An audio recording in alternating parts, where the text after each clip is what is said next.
Assalamualaikum warahmatullahi wabarakatuh. Perkenalkan, nama saya Violina Angitasari, NIM 168 dari Parasitologi kelas C. Berikut ini saya akan menjelaskan mengenai Myxobolus cerebralis dan Toxoplasma gondii. Myxobolus cerebralis masuk ke dalam ordo Bivalvulidae dengan famili Myxobolidae. Memiliki bentuk tubuh seperti buah pir atau biji buah semangka dengan panjang spora 175 sampai 200 mikrometer dengan tinggi 140 mikrometer.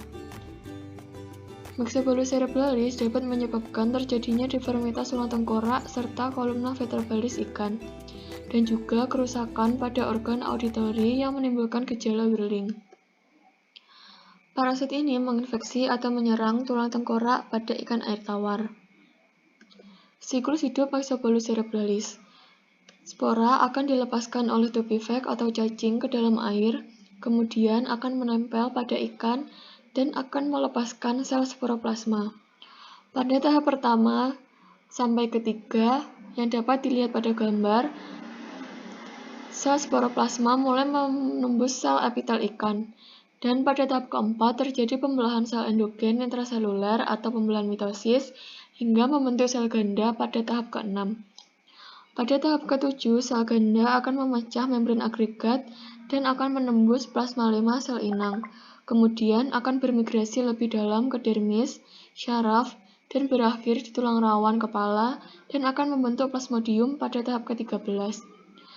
Pada tahap akhir, terjadi pembelahan endogen dari sel sporogonik dan menghasilkan 2 sel sporoblast. Berikut ini merupakan gambar Myxobolus cerebralis yang menempel pada mukosa ikan.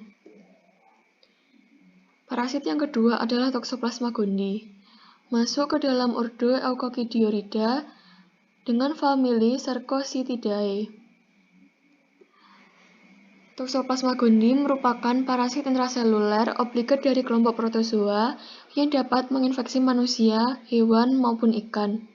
Parasit ini dapat menyebabkan penyakit toksoplasmosis.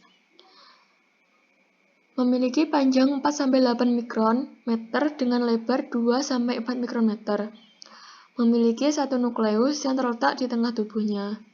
Memiliki bentuk menyerupai bulan sabit dengan satu ujung yang runcing dan satu ujung lainnya agak membulat. Parasit ini akan menginfeksi ikan pada suhu di atas 37 derajat Celcius.